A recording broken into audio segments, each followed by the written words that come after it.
Hey West Island, welcome to In Conversation. Today we're going to be talking about sustainable fashion as well as thrifting. We're going to tie that into the whole topic. I have my good friend Eric.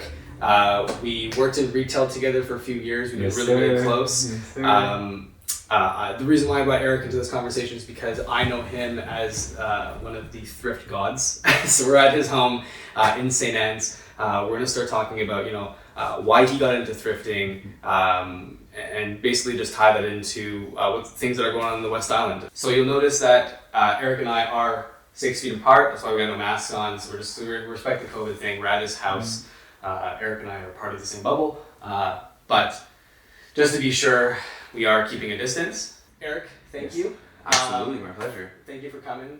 Eric is a good friend of mine, like I said. Yeah, thank you for coming, because this is technically my own. I figured I would talk to you about it because you are a lot more involved in the world of thrifting than I am. I think this kind of topic of conversation is really, getting a lot bigger. In terms of, especially over the past few years, you start to see a lot of thrift pop-up shops that are popping up. People selling on Depop.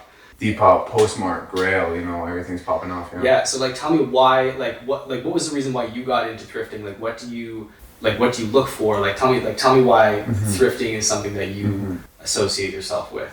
For me, the reason why I started getting into thrifting was basically growing up. My mom would always take me to church basements, the super sketchy church basements where everything costed either $1 or a couple of cents. And that's when I started really seeing it's only later that I really started appreciating it for its sustainability. Because now, to make a t-shirt, to make a new pair of shoes, where is it being made? Yeah. Is it being made here? Is it being made locally? Is it being made where it actually says it's being made? Or is it being made off of backs of people who hardly get paid the money that they deserve? So the reason why I got into thrifting is, one, the habit of doing it ever since I was a kid, and two, also just the deals that you can find, the good materials that you can find, and it's people literally throwing it away. You can go to places, find crazy good stuff. I'm going to show you guys a bit of stuff here that I found, and it also makes you have super good connections. All these pop-up places, I know so many in Montreal. A lot of my good friends own some. I've made some really good contacts and good people,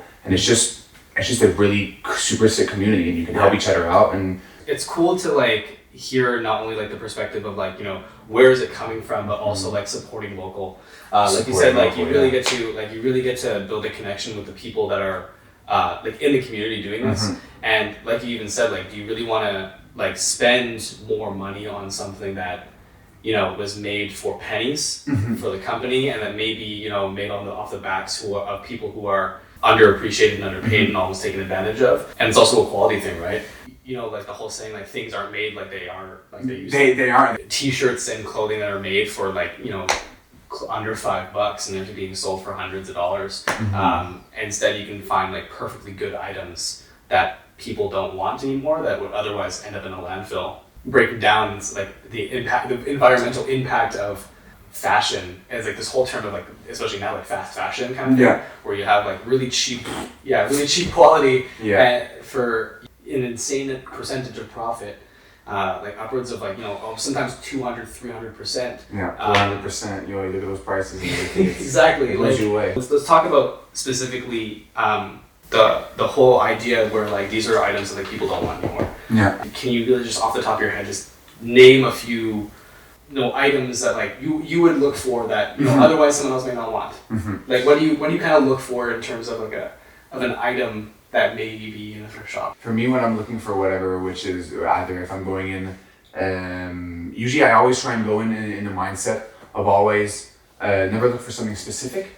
Always keep your horizons open and always look for touch. Always go with the touch. How does it feel, And when it comes to certain brands that I look for, because sometimes brands can be super expensive, but still having those good brands in mind and knowing what to get and if you find something, damn, that's good, that's a good find. But like I said, always check the material, check the stitching, and sometimes and remember, if you go to consignment shops and you find zippers or stuff that that sweater that I really wanted, that's a little expensive, has a little stain on it, remember that people get those sometimes out of donations. And sometimes they go shopping around in other places, they find them, and you can still always bargain. Of course, don't be that guy who's I want this price, and being cocky, again, be nice, because again, they work hard to find that stuff. Yeah. As somebody who's sometimes traded and who's sometimes who's trying to get into that business a bit sometimes, you still have to go spend the money, go around, go and find some stuff. It all comes down to accessibility as well. Yeah. You know, like a lot of people, like, you know, we're both students. Like, you're in CJF, I'm in university, you know, like we don't sometimes always have $150 to spend on a jacket or a sweater or something. And a lot of these items are like, you know, under $40. I'm saying, like, we're talking about like winter jackets and coats and stuff like that, and sweaters.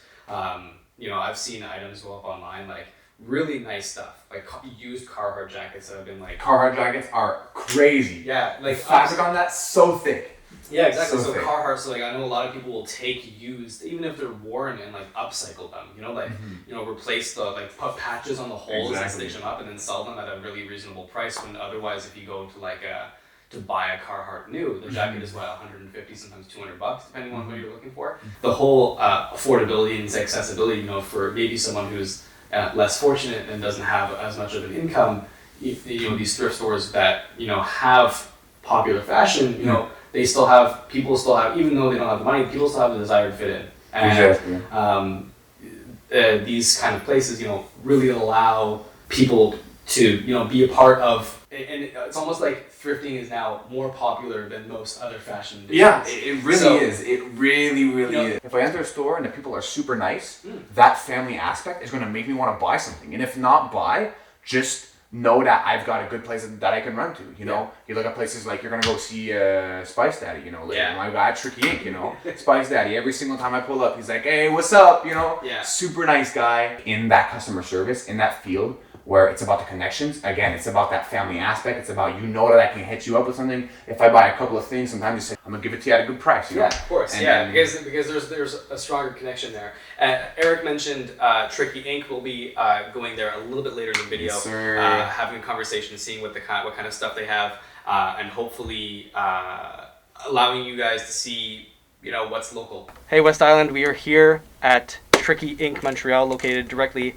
on Donegani in the heart of the Valois village. I'm here with the one and only Spice Daddy.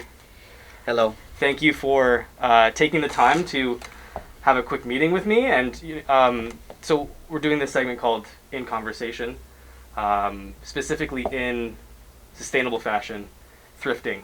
And I figured, why not come to one of the best vintage, allegedly the best vintage clothing store in the West Island. Thank you so much, man. I've shopped here before. Yes, you have. Through the pandemic, you were doing your extremely entertaining skits. Thank you. Not only featuring your personality, but also stuff going on in the store. You know, keeping it fun, keeping it entertaining through the pandemic for people. Yeah. Favorite part, one of my favorite parts for sure. Yeah, and then kept me entertained too as well. Kept me busy. You know what I mean? Because there was a lot of time. Absolutely. There was a lot of time, a lot of fear, and a lot of time. Mm-hmm. So, the conversation we got going on right now is, you know, like why vintage? Why choose thrifting? You know, like so this morning I interviewed my friend Eric. He really loves the vintage streetwear. Yeah. And really advocates for it in the sense of, you know, it's sustainable. The stuff that was made, you know, back in, you know, 20, 30 years ago, it's not the same 80s, as what, 90s. Yeah, 80s, 90s, it's not the same. No, the quality, all made in-house. Yeah. Very, very thick materials. Yeah. Well made. Yeah. So I guess what I want to ask is, how did Tricky Ink get started? All right, gladly. Well, first, my name is John Penque, real name Giancarlo Penque. You know, that's the Spice Daddy is a character and also one of my nicknames. Now, how did Tricky get started? Well, I've been in the recycling business at least 12, 13 years. My business partner, 21 and more. We met at the flea market, St. Eustache. I was selling antiques and collectibles, and he was selling clothing. He was selling secondhand clothing, vintage clothing, or just clothing in general. I was selling antiques and collectibles. We've been in this building about 9 years, and he was selling vintage clothing and sports paraphernalia out the back on eBay, right? And then from there, he moved into this location, the location we're sitting at, and he started selling regular thrift. And then he told me, he's like, John, He's like, why don't you come in and sell your antiques and collectibles next door? So I did. So I opened up the antiques, collectibles, and anything that's basically in the secondhand industry. And Marcello, he always knew what he had. He always knew he had vintage because he was selling it for so long, but it didn't hit mainstream yet. It didn't catch yet. It wasn't popular yet. So what he would do is he would take awesome items that he knew were very valuable on eBay and he'd hang them on the wall because he was like, okay, you know, he knew the value, but he would just keep them as like collectors on the, and we would be selling regular like $5 clothing, you know, just regular everyday wear. And then one day I remember, like I even remember the young blood, he comes in, his name was Felix, and he points to an orange Polo Sport spell out crew neck, and he's like, how much is that? And me and Marcello look at each other and we're just like, $30? And he's like, sure, I'll take it. And we were like, all right, what's going on here? You know what I mean? Of course. So then Marcello was like, oh my God, like this, like I think it's finally here. He started doing some research and he found out like other people are selling expensive streetwear vintage out there on the planet. And he was like, yo, I think we should do it. And he had tons of knowledge. He was already doing it 12, 13 years on eBay. This dude is a wizard, a vintage wizard. And I want to do it right away. When he said, let's start selling like vintage clothing, like streetwear, brand names. I was like, right away, I thought of it. I knew it would fit for me perfectly. Yeah. I knew it was a sexy business, young business, there's credibility around it. Absolutely. And I was like, yeah, hell yeah, let's do it. Now, we're old bloods. Marchie's 42, I'm 41, right? And we've already been in the business combined 30 years. Yeah. So the transition was easy. We weren't just two random cats. Just, okay, now let's start go thrifting and hitting the racks. Yeah, you had you even like, not only that, you lived in the era, correct? Because you're in your 40s, right? So perfect. I love you're in your basically in your prime. You were wearing all this stuff. I love it that you say that because that also gave us an advantage, and I would tell that to the young bloods because we lived through it. So when we used to see Fido Dido, the Sprite campaign, most young bloods would look and be like, what is that? What is this? And discard it, where that's like a valuable shirt, or like Bo Jackson, or campaigns back in the day, you know, like that we lived through. Absolutely. So like we had that advantage too, and then we started pulling our connections, because bang, it started in the back, that little rack in the back, and it just slowly started swallowing the store, and then here we are like 6 years. A couple like we're at another location now. I opened up a place out in Hudson. Yeah, you guys are out in Marche Flow downtown. Marche Flow, that's it. We got a couple of racks there. And then in Hudson, where are you located now? It's the Hudson Liquidation Center. See, that's a giant thrift store. That's my original business. That has everything. Yeah. Everything from blenders to vintage, to dainty vintage, to creepy dolls haunted made dolls. in the 30s, haunted dolls, to like just everything. You know what I mean? You know, you guys started this business kind of before it had boomed, correct? So exploded. Do you see, like, in comparing it to quote unquote high fashion brands like Nike now pulling out vintage styles and colorways, going back to their old vintage styles and everything? Do you think places like Tricky were basically the, I guess you could say, forefathers of this kind of movement that's now passing through? Well, they obviously caught on because they saw like how the young generation is just they're wearing tons of vintage, so they started bringing back all those old colorways and all the retro fashion. This is what I do know, that your generation, you have a tremendous amount of individuality. You do what you want, you speak how you want, you dress how you want, you believe in what you want, so you're one's a one. You're like complete individuals, right? Yeah. You are super environmentally conscious, so you know that like this is helping the planet, buying secondhand clothing. Yeah. You also, believe it or not, good with the money. You understand the value of $1, where you could go thrifting. You can make a complete outfit for $30, and it's like a Picasso of fashion, right? Is individuality. They're not following a trend. When I grew up in the 90s, I would dress hip hop. Yeah. And all my boys were hip hop, and it had to be hip hop. And that was it. It had to be hip hop. We had to dress hip hop. We had to act hip hop. Yeah. God forbid we would say, yo, I don't know, I kind of like that country song. They would massacre. What are you talking about, country song, man? We weren't able to, and it was like that for punk rockers, glamour rock. That group or nothing else kind of thing. It was either you're a part of that group or you're a part of a different group and nothing in between. So I know that plays, and then this is very important, the commonalities we have with our parents. Now, my dad's an old school Italian music, Italian movies. He eats Italian food. I loved hip hop. I wore baggy clothing, I skateboarded, I break danced. He thought all that stuff was nonsense. Stop it with the plywood. You know, this thing with the break dancing, you're gonna get hurt. Yeah. You know what I mean? He didn't see any careers there, and he had no commonality. He didn't give me any fuel. That's the way it was. Not that he was a bad father or nothing. That's the way it was then. You know what I mean? Yeah. Now, like, if I would have a child, and this resonates into my nephews, they see me doing my crazy videos, they see me skateboarding, they see me acting crazy, and they love it. They're like so attracted. Yeah. And then I have conversations with them about current movies, current events in the planet, music. So we have a tremendous amount of commonalities, and also everything is like well documented now. Yeah. So a lot of the young, they see some pictures of their parents in the 90s, and they see them sporting that, like, the spell outs and the clothing, and they fall in love with the fashion. They fall in love with their parents' fashion, and then they go and raid the closet. Then they find all that old school, because I hear that all the time. Yeah, they find an old Tommy Hilfiger polo or pullover, and they're like, I want to wear this. Nailed it, bud. Exactly. Because some of them come in, they come in here, and they're like, this is my mom's, this is my dad's. You know what I mean? Yeah. Maybe you can comment on the whole aspect of, like, people maybe donating or, you know, coming in with their clothing, like, hi, like, what can you do with this? You know, and, like, in terms of the value of something that's secondhand and value of something that's vintage. The whole environment thing is the most important, right? Yeah. So if you buy secondhand, it's the most important. And what's funny is once it's on your body, it's immediately secondhand, even though you buy it brand new. Yeah. Nobody knows. Yeah. You know like what I mean? like growing up, it was taboo. Growing up, my parents were like, they never said, hey, why don't you go buy the whippersnipper off of Pina? Yeah. You know what I mean? Like, it was just taboo to buy secondhand. So there was kind of like, ooh, I won't wear someone else's clothing. Yeah. But, like, who the hell knows when you have it on, right? Yeah. One thing I learned, there's so much. There's recycling and goods everywhere. You know, hard goods, clothing, there's so much. We made enough a long time ago. The whole planet's been making only for North America. They're like, these suckers over there, they buy everything. And that's the thing. Like, I recycle about 400 bags a month. Easy. There's tons of items that are new, brand new, never used. Like tags still on them. Tags them on, and boom, I put them on my thrift stores. I put them for $10, $15, $5, depending. And also the environmental play. Do you think shopping vintage, shopping secondhand is more worthwhile for people, for anyone, really?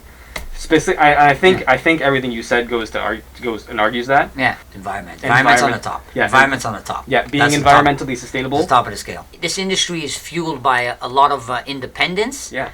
Environment, and there's always a charity, because most of the stuff is like given, like you know, the big thrift stores that, like, I'm not gonna name them, but the big powerhouse gift stores, all that stuff is donation. Yeah. They're working with a lot of profit, but there's tremendous amount of charity involved there. Absolutely. You know what I mean? Like, even though they're giving $1, it's $1 more than anyone else. Yep. You know what I mean? So then there's aspect too. And me, I try to do as much charity as I can, and if I could, I would go full-blown philanthropist. It just goes to, like, the whole, the difference between the whole mentality behind vintage being, there's a whole community behind it. Yeah. In comparison to something like high fashion, like big clothing Mongols, basically, these giant companies, they're here to make money. They don't really care. That's so beautiful you said that. And also because there's more care amongst my community. Everybody that's in this game that sells vintage, there's no competition amongst each other. Yeah, we help each other out. Yeah. And the main reason, because we can't compete with each other. They don't have what I have, I don't have what they have. Yeah, there's no way you guys can cross over. It's not like the shoe game where it's like, oh, we're getting these releases at this date, line up at my shop. There's none of that. We don't know what we have, so we're not competing with each other. You know what I mean? Maybe we're competing with size and quantity, but there seems to be, like, a tremendous amount of love amongst each other. And there's never been any, like, hostile and stuff like that. So that's another bonus. How it's like, if you get into this game, you fall in love with it. You're supporting young entrepreneurs. Yeah. You know, dudes that are just humans that are just trying to make a living in their communities. Mm-hmm. You know what I mean? They're not making zillions of dollars. It's a hard market. And it's funny. And it's also tough because everything changes so quick, right? It's like almost overnight in some cases. To each his own. I'll never tell you how to live your life. Everybody, you live your life the way you want to, okay? Nothing but love. Me, my opinion. It's a Okay, let's go. Let's go. We're going. Let's go. Awesome. So I want to thank you very much for taking the time to speak to Not me. a problem, Brian. No, All right. pleasure. It was nice speaking to everybody, everyone that listened to. Hopefully people enjoy it. And, everybody, the best this holiday season, right? So Yeah. happy holidays to everybody. Have fun, be safe, be happy. Mwah.